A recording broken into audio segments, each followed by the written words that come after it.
Channel. So ಇವತ್ತು ನಾವು ಬಂಡಿ ಮಂಗಳಮ್ಮ ದೇವಸ್ಥಾನಕ್ಕೆ ಹೋಗೋಣ ಅಂತ ಪ್ಲಾನ್ ಮಾಡ್ಕೊಂಡ್ವಿ. ಕಾರಲ್ಲೇ ಹೋಗೋಣ ಅಂತ ಅನ್ಕೊಂಡ್ರು.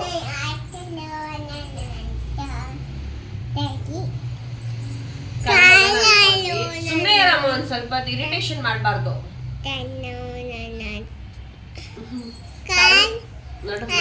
ನೀನೇ ನೋಡು. ಹೋಗೋಣ ಅನ್ಕೊಂಡ್ವಿ. ಬಟ್ ಗೋಪಿಗೆ ಸ್ವಲ್ಪ ಗಾಡಿಲಿ ಬರ್ಬೇಕಾದ್ರೆ, ಜಿಮ್ಮಿಂದ ಬರ್ಬೇಕಾದ್ರೆ ಆಕ್ಸಿಡೆಂಟ್ ಆಗಿದೆ. ಕೈಯೆಲ್ಲ ಪರ್ಚ್ಕೊಂಡಿದೆ, ಸೊಂಟ ಎಲ್ಲ ಏಟಾಗಿದೆ. ಅದಕ್ಕೆ ಕಾರ್ ಓಡಿಸಲ್ಲ, ಅದಕ್ಕೆ ಸ್ಟೇರಿಂಗ್ ಅನ್ನೋದು ಗೋಪಿದು ಸ್ಟೇರಿಂಗ್ ತಿರ್ಸ್ಬೇಕಲ್ಲ, ಸರಿ ಆಗಲ್ಲ. ಆಟೋದಲ್ಲಿ ಹೋಗೋಣ. ಸುಮ್ಮನೆ ರಮ್ಮ, ನೋಡೋಣ ಯಾವ ದೇಶಕ್ಕೆ ಹೋಗ್ಬಿಟ್ಟು ಬರೋಣ. ಸ್ವಲ್ಪ ಪೇನ್ ಇದೆ ಅಂತಿದ್ದಾರೆ, ಇಂಜೆಕ್ಷನ್ ಮತ್ತೆ ಆಂಟಿಬಯೋಟಿಕ್ ಒಂದು ಇಂಜೆಕ್ಷನ್ ಹಾಕ್ಸೋಣ. ಯಾಕಂದ್ರೆ ಅದು ಕೆಳಗಡೆ ಮಣ್ಣೆಲ್ಲ ತಚ್ಕೊಂಡಿರೋದು ಆಗಿದೆ. नहीं परिचय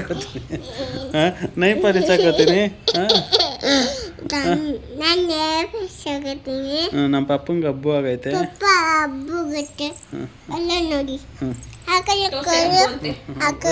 ತೋರಿಸ್ತೀನಿ ನೋಡಿ ಹಬ್ಬು ಆಗೈತೆ, ತರ್ಸ್ಕೊಂಡು ಹೋಯ್ತೆ. ಟೈಮೇ ಸರಿ ಇಲ್ಲ.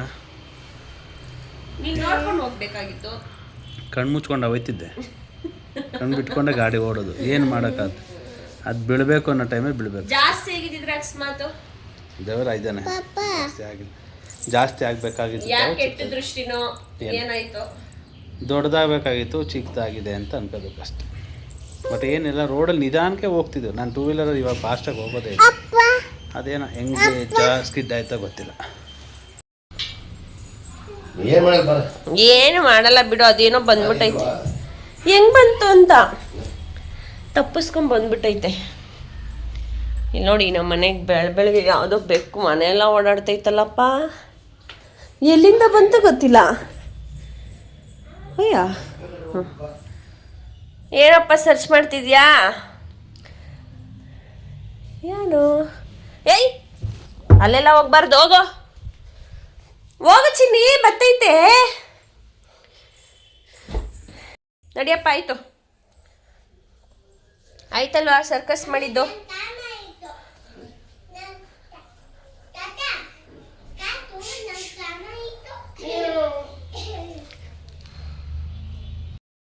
ಶೋ ಅರ್ಪಿತಾ, ಬಾಕ್ಲಕ್ಕಿ ಯಾ ಮಗು ಐತಲ್ಲಿ. ಬೆಳಗ್ಗೆನೆ ಯಾಕೋ ಗೊತ್ತಿಲ್ಲ ಮನೇಲಿ ಬೆಕ್ಕು ಬಂದುಬಿಟ್ಟಿತ್ತು. ಏನಿದು ಅಂತ ಅಂದ್ಕೊಂಡಿದ್ವಿ ನಾವು. ಮತ್ತು ಇನ್ನು ಗೋಪಿ ಬೆಳಗ್ಗೆನೆ ಫೋನ್ ಮಾಡಿ ರೆಡಿ ಆಗು, ಈ ಥರ ಹೋಗೋಣ ಬಂಡಿ ಮಂಗಳಮ್ಮ ದೇವಸ್ಥಾನಕ್ಕೆ ಅಂತ ಅಂದರು. ನಾನು ಏನು ಸಡನ್ನಾಗಿ ಹೇಳ್ತಾ ಇದ್ದಾರಲ್ಲ ಅಂತ ಅಂದ್ಕೊಂಡೆ. ಸರಿ ಅಂತಂದ್ಬಿಟ್ಟು ನನಗೆ ಗೋಪಿ ಆಕ್ಸಿಡೆಂಟ್ ಆಗಿರೋದೇ ಹೇಳಿಲ್ಲ, ನಾನು ರೆಡಿ ಆಗೋವರೆಗೂ ಹೇಳಿಲ್ಲ, ಇಲ್ಲ ನಾನು ದೇವಸ್ಥಾನಕ್ಕೂ ರೆಡಿ ಆಗ್ತಾ ಇರಲಿಲ್ಲ. ಸರಿ, ನಮ್ಮ ಅತ್ತೆ ಅಂದರೆ ಚಿಕ್ಕಮ್ಮಗೂ ಹೇಳಿಲ್ಲ. ಚಿಕ್ಕಮ್ಮಗೂ ಕೂಡ ಏನು ಹೇಳಿದ್ದಾರೆ, ರೆಡಿಯಾಗು, ಈ ಥರ ಬಾ ಮನೆ ಹತ್ರ ಹೋಗೋಣ ದೇವಸ್ಥಾನಕ್ಕೆ ಅಂತ.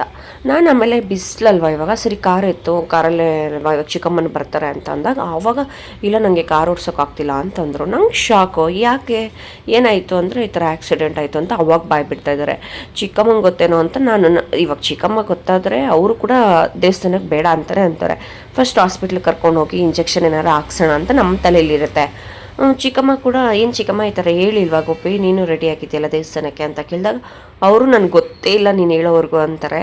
ಸೊ ಈ ರೀತಿ ಮಾಡ್ಕೊಂಡು ಬಂದಿದ್ದಾರೆ. ಅಂದರೆ ಇವ್ರ ಮಿಸ್ಟೇಕ್ ಏನಿಲ್ಲ, ಇದು ರೋಡಲ್ಲಿ ನೀರು ಅಂತ ಅಂದ್ಕೊಂಡು ಬಂದಿದ್ದಾರೆ. ಟಾರ್ ಮೇಲೆ ನೀರು ಅಂತ ಅಂದ್ಕೊಂಡಿದ್ದಾರೆ ಇವರು. ನೀರೇನೋ ಬೀಳಿಸಿದ್ದಾರೆ ಯಾರೋ ಅಂತ ನೋಡಿದ್ರೆ ಅದು ಗ್ರೀಸ್ ಅಥವಾ ಏನದು ಇಂಜಿನ್ ಆಯಿಲ್ ಅಂತ ಏನೋ ಬರುತ್ತಂತಲ್ಲ, ಆ ಥರದಿದೆ. ಅದು ಸ್ಕಿಡ್ ಆಗಿ ಬಿದ್ದಿದ್ದಾರೆ ಇವರು ಮತ್ತು ಇನ್ನೊಬ್ಬರು ಹಿಂದೆಗಡೆ ಬರೋರು ಕೂಡ. ಸೊ ಸ್ವಲ್ಪ ಫುಲ್ ತರ್ಚ್ಕೊಂಡು ಹೋಗಿದೆ, ಮತ್ತು ಕಾಲೆಲ್ಲ ಫುಲ್ಲು ಬ್ಲಡ್ ಕ್ಲಾಟ್ ಆಗಿದೆ ಅಂತ ಹೇಳ್ಬಿಟ್ಟು ಅದಕ್ಕೆ ಎಕ್ಸ್ರೇ ಎಲ್ಲ ಮಾಡಿಸ್ಕೊಂಡು ಕರ್ಕೊಂಡು ಬಂದಿದ್ದೀವಿ. ಹಂಗೆ ನೋಡಿ ಟೈಮ್ ಯಾವ ರೀತಿ ಇದೆ ಅಂತ. ಇನ್ನು ನಾನು ಬ್ರೇಕ್ಫಾಸ್ಟಿಗೆ ಬೆಳಗ್ಗೆನೆ ಅಕ್ಕಿ ರೊಟ್ಟಿ ಮತ್ತು ಬದನೆಕಾಯಿ ಗೊಜ್ಜು ಮಾಡಿದ್ದೆ. ಯಾಕೋ ಗೊತ್ತಿಲ್ಲ, ಈ ನಡುವೆ ನನಗೆ ತುಂಬಾ ಅಕ್ಕಿ ರೊಟ್ಟಿ ಕ್ರೇವಿಂಗ್ಸ್ ಆಗುತ್ತೆ. ಈ ಸೌತೆಕಾಯಿ ಮತ್ತು ಕ್ಯಾರೆಟು ಇದನ್ನೆಲ್ಲ ಹಾಕ್ಬಿಟ್ಟು ಸಬ್ಬಕ್ಕಿ ಸೊಪ್ಪು ಎಲ್ಲ ಹಾಕ್ಬಿಟ್ಟು ನೀಟಾಗಿ ಈ ಥರ ಮಾಡಿ ಎಣ್ಣೆ ಬದನೆಕಾಯಿ ಗೊಜ್ಜನ್ನು ಮಾಡಿಟ್ಟಿದ್ದೀನಿ. ಸೊ ಬ್ರೇಕ್ಫಾಸ್ಟ್ನೆಲ್ಲ ಮಾಡಿಕೊಂಡು ಇನ್ನು ರೆಡಿಯಾಗಿ ತಿಂದ್ಕೊಂಡು ಇವಾಗ ನಾವು ದೇವಸ್ಥಾನಕ್ಕೆ ಹೋಗ್ಬೇಕಾದ್ರೆ ಪ್ಲ್ಯಾನ್ ಮಾಡಿದ್ವಿ. ಸರಿ ಇನ್ನು ಮಧ್ಯಾಹ್ನ ಊಟಕ್ಕೆ ಏನು ಬೇಡ, ಅಲ್ಲೆಲ್ಲ ರಾಚಿ ತಿನ್ಕೊಳ್ಳೋಣ ಅಂತ ಪ್ಲ್ಯಾನ್ ಇತ್ತು. ಸದ್ಯಕ್ಕೆ ಬ್ರೇಕ್ಫಾಸ್ಟ್ನ ಸ್ವಲ್ಪ ಇದನ್ನು ತಿನ್ಕೊಂಡ್ವಿ.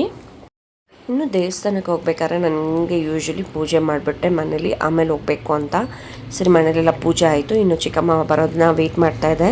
ಅವ್ರು ಬಂದಿದ ತಕ್ಷಣ ನೆಕ್ಸ್ಟ್ ಹೋಗೋಣ ಅಂತ. ಇವಾಗ ಅವರು ಬಂದು ಪಾಪ ತಲೆ ಮೇಲೆ ಕೈ ಇಟ್ಕೊಂಡು ಕೂತಿದ್ದಾರೆ, ಏನು ಹಿಂಗೆ ಮಾಡ್ಕೊಂಡು ಬಂದಿದ್ದಾನಲ್ಲ ಅಂತ.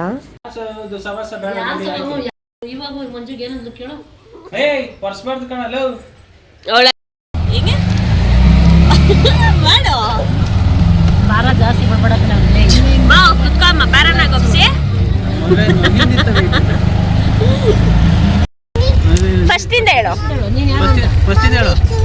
ನೀನು ಫಸ್ಟಿಂದ ಹೇಳು. ನೀನು ಯಾರು ಫಸ್ಟಿಂದ ಹೇಳು? ಅಲ್ಲ ನೀನು ಈಗ ಫಸ್ಟಿಂದ ಹೇಳು. ನೀನು ಯಾರು? ನಾನು ಕಾವ್ಯ. ಪಪ್ಪ ಮಮ್ಮಿ ಚಿಕ್ಕಮ್ಮ ಜಾನ ಯಾರು? ಎಲ್ಲಮ್ಮ ಎಲ್ಲಮ್ಮ ತಾತ ನೀನು ರಾಶಿಕನ ಕಾವ್ಯ.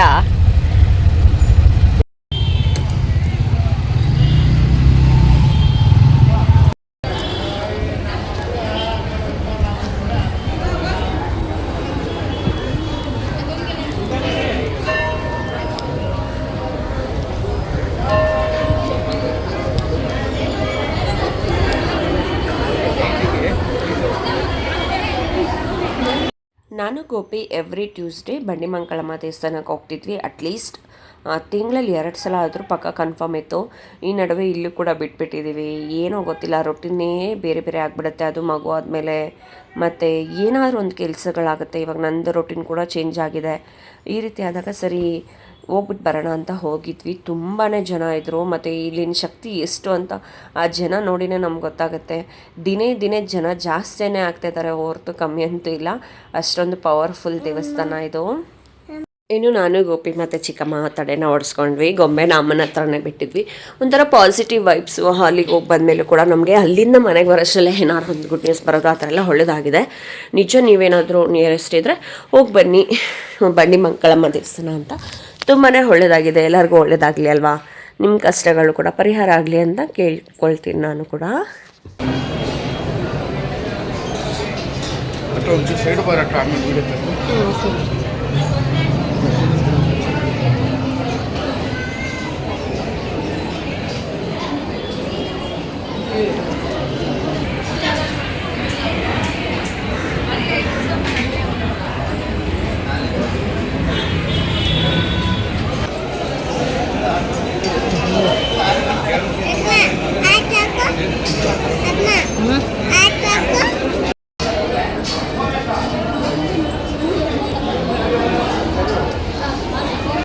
ತಿಕ್ಸ್ಕೊಂಬರಗಮ್ಮ.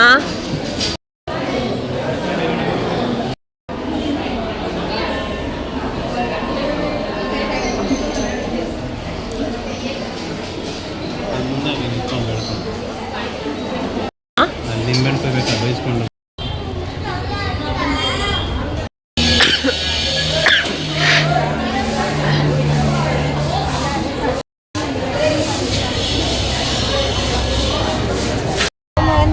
ಸಾಕಿಷ್ಟೆ.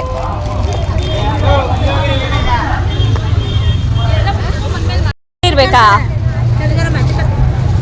ನಂಗೆ ಮೆತ್ತಿಗಿರ್ಬೇಕು.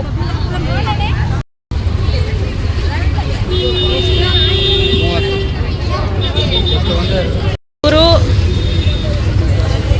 ಅಲ್ಲಿ, ಅವರು ಆ ಕಡೆ, ಅವರು ಅಲ್ಲಿ. ನಮ್ಮಪ್ಪ ತೋರಿಸ್ತೀನಿ ರೀ, ಅಲ್ಲಿ ಆಟೋದಲ್ಲಿ ಕೂತವ್ರೆ, ಮಲಗಿಬಿಟ್ಟಿರ್ತಾರೆ.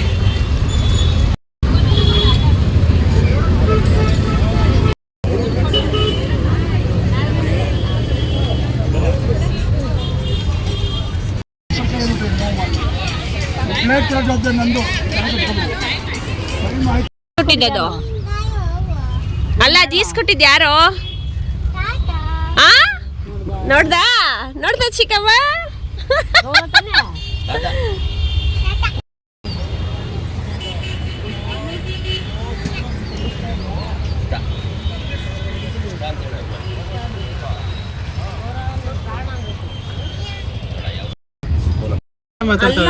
ನೀನ್ ಹೇಳು ಅಂತ ಹೇಳ್ತಾ ಇದ್ದೀನಿ. ಮಾಮ ಅಲ್ಲಿ ಬಿಟ್ಬಿಡು ಮಾಮ. ಬೇಬಿ ಅನ್ಬಿಟ್ಟು ಬೇಬಿ.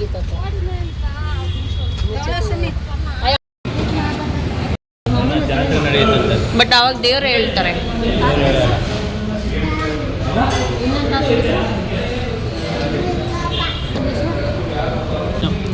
ಹೇಳ್ತಾಳೆ ಘಾಟ್ ಕಾಲದವಳು ಅವಳಿಗೆ 2 ಸಲ ತಿನ್ನಿಸ್ಕೊಳ್ತೀನಿ ಅಂತ. ಯೂಶ್ವಲಿ ಬಂಡಿ ಮಂಕಲಮ್ಮ ದೇವಸ್ಥಾನಕ್ಕೆ ಹೋಗಿ ಬರಬೇಕಾದ್ರೆ ಪ್ರತಿ ಸಲ ಗೋಪಿ ನಾನು ಏನಾದರೂ ಲಂಚ್ ಊಟ ಮಾಡ್ಕೊಂಡು ಆಚೆಯಿಂದನೇ ಬರ್ತೀವಿ. ಇನ್ನು ನಾನ್ ವೆಜ್ ಅಮ್ಮಂಗೆ ತಿನ್ಬೋದು, ಆ ಥರ ಏನಿಲ್ಲ. ಸರಿ ಅಂತ ಹೇಳಿ ನಾವು ಒಳ್ಳೆ ಹೋಟೆಲ್ಗೆ ಹೋಗೋಣ ಅಂತ ಹೇಳಿ ಹುಡ್ಕೊಂಡು ನೋಡಿದ್ರೆ ಗಾಂಧಿ ಬಜಾರ್ ಪ್ರಶಾಂತ್ ಹೋಟೆಲ್ಗೆ ಬಂದ್ವಿ ಫೈನಲಿ. ಸೊ ಇನ್ನು ನಾನು ಮಟನ್ ಬಿರಿಯಾನಿ, ಅಮ್ಮ ಮತ್ತು ಗೋಪಿ ಮತ್ತು ಅಪ್ಪ ಚಿಕನ್ ಬಿರಿಯಾನಿ ತೊಗೊಂಡ್ರು. ಇನ್ನು ಗೊಂಬೆಗೆ ನಾವು ಚಪಾತಿ ತೊಗೊಂಡು ತಿನ್ಸ್ಕೊಂಡು ಕರ್ಕೊಂಬರ್ತಾಯಿದ್ದೀವಿ. ನಮ್ಮ ಚಿಕ್ಕಮ್ಮ ತಿಂದಿಲ್ಲ, ನಮ್ಮ ಬಾಬಾ ಸ್ವಲ್ಪ ಬಾಂದೇಶ್ವರ ಬೆಟ್ಟಕ್ಕೆ ಹೋಗಿದ್ರು, ಸರಿ ಅಂತ ಹೇಳಿ ಅವ್ರು ತಿಂದಿಲ್ಲ. ಇನ್ನು ನಾವೆಲ್ಲ ತಿಂದ್ಕೊಂಡು ಚಿಕ್ಕಮ್ಮಗ ಅಲ್ಲೇ ಅವರು ಹಾಸ್ಪಿಟ್ಲಲ್ಲಿ ಕೆಲಸ ಮಾಡ್ತಾರಲ್ವ ಅಲ್ಲಿ ಡ್ರಾಪ್ ಮಾಡಿಬಿಟ್ಟು ಇನ್ನು ನಾವು ನಮ್ಮ ಮನೆಗೆ ಹೊರಡ್ತಾ ಇದ್ದೀವಿ.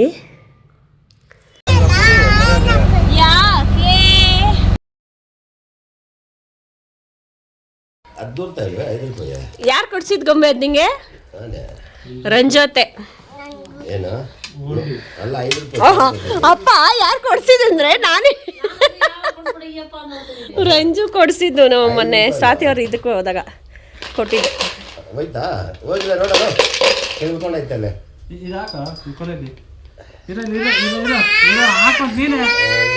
ಬಿಡವಳು ಆಗ್ತಾಳೆ ಗೋಪಿ.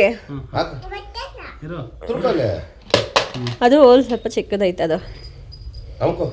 ಅದು 5 ರೂಪಾಯಿ ಕಾಯಿನ್ ಹೋಗ್ತಾ ಇಲ್ಲ ಕಣಪ್ಪ. ಹಾಕ್ಕೊಡ್ತೀನಿ ಬರಲಿ ಕೊಡಲ್ಲ, ನಾನು ಹಾಕ್ತೀನಿ, ಲೂಸ್ ಮಾಡ್ಕೊಡ್ತೀನಿ ಬಾಯ್ಲಿ. ಭಾರ ಇಲ್ಲ, ಇದು ಕೊಡ, ಹುಡುಗಿಗೆ ಕೊಡ ಹೋಗ್ಲಿ. ಮನೆಯಲ್ಲಿ ಸಿಕ್ಕೋದ ಕಷ್ಟ ಇವಾಗ. ಇಲ್ಲ ನೀನು ಹೇಳಿದ ಮನೆ ನಾನು ಅವತ್ತೇ ಹೋಗಿ ನೋಡಿದೆ. ಹೆಚ್ಚಿನ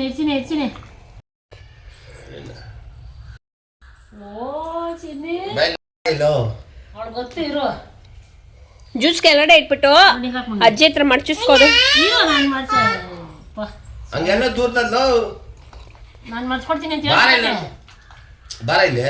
ಅಮ್ಮ ತಾತ ಕೈಲೋ ಇಲ್ಲ, ಅಜ್ಜಿ ಕೈಲ್ಕೊಂಡು ಮಡ್ಚ್ಕೊಡ್ತಾರೆ. ಭಾರ ಇಲ್ಲ, ಎತ್ಕೊಂಡ್ ಬೈಲೆ, ಇಲ್ಲಿ ಎತ್ಕೊ ಬೈಲೆ. 100 ಕೊಟ್ಬಿಟ್ಟು ಬೇಬಿ ಡೈಲಿ 100 ಅಂದ್ರೆ ಎಷ್ಟೈತೆ? 3100 ರೂಪಾಯಿ ಮಂತ್ಗೆ, ಇಯರ್ಗೆ ಹಿಡ್ಕೊ, ಚಲ್ಲಿ ಬಿಡ್ತಾರೆ. 30,000 ಆಗುತ್ತಾ? ಒಳ್ಳೇದಲ್ವಾ? ಅಮ್ಕೋ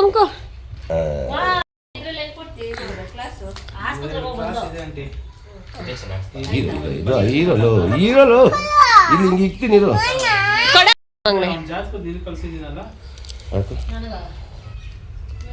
ಹಂಗಲ್ಲ ಬಂದಿರ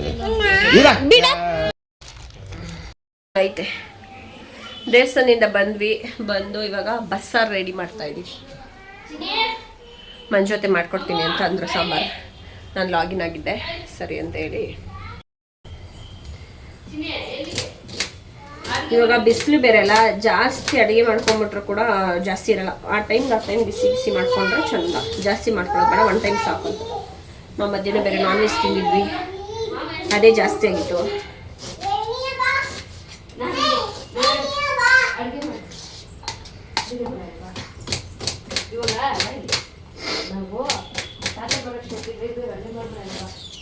ಮುದ್ದೆ ಮಾಡ್ಕೊಳ್ಳೋಣ ಅತ್ತೆ. ಅನ್ನ ಬೇಡ. ಹೆಣ್ಮಕ್ಳ ತಲೆನೋವು ಯಾವಾಗಲೂ ಅಡುಗೆ ಏನು ಮಾಡೋದು ದಿನ ಅಂತ. ನಮ್ಮಮ್ಮ ಮದುವೆ ಆಗೋ ಮುಂಚೆ ಹೇಳಿದಾಗ ಏನು ಅಡುಗೆ ಮಾಡೋದೇನು ಕಷ್ಟ ಅನಿಸ್ತಿತ್ತು, ಇವಾಗ ಅನಿಸುತ್ತೆ.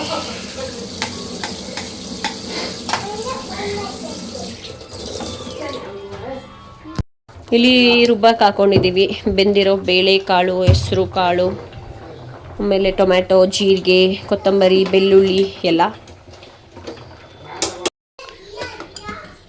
ಇನ್ನು ಇಲ್ಲಿ ಕಾಳು ಮತ್ತು ಹೀರೆಕಾಯಿ ಬೆಂದಿದೆ. ಬೆಂದಮೇಲೆ ಬಗ್ಸ್ಕೊಂಡು ಇದನ್ನ ಪಲ್ಲಿಕ್ಕಿಲಿ ಒಗ್ಗರಣೆಗೆ ರೆಡಿ ಮಾಡ್ಕೊಂಡಿದ್ದೀವಿ. ಆ ಕಡೆ ಕಾಫಿಗೆ ಇಟ್ಟಿದ್ದೀವಿ. ಮತ್ತೆ ಇದು ಇವತ್ತು ಅಡುಗೆ. ನಾನೇನು ಮಾಡ್ತಾಯಿಲ್ಲ, ಜಸ್ಟ್ ಕಟ್ ಮಾಡಿಕೊಟ್ಟೆ, ಅವ್ರು ಮಾಡ್ತಾವ್ರೆ. ಅವ್ರೇನೋ ಡಿಫ್ರೆಂಟಾಗಿ ಮಾಡ್ತಾರಂತೆ ಬಟ್ ಇವತ್ತು ಈ ಥರ ಮಾಡ್ತವ್ರೆ. ನೀನು ಬೇಡ ಅಂದಲ್ಲ ಅದಕ್ಕೆ ನಾನು ಮಾಡ್ದಂಗೆ ಮಾಡಿದ್ದೆ. ಯಾವಾಗ ಮಾಡ್ದಂಗೆ ಬಟ್ ಅತ್ತೆ ಅದು ಬಿಸಿ ತಡೀತದ ಪ್ಲಾಸ್ಟಿಕ್ ಅದು? ಏನಾಗಲ್ಲ ಏನಾಗಲ್ಲ. ನಾನು ಯಾವತ್ತೂ ಹಾಕಿಲ್ಲ. ನಂಗೆ ಏನು ಗೊತ್ತಾ ಇದು ಬೇಡ ಅಂದಿದ್ದು.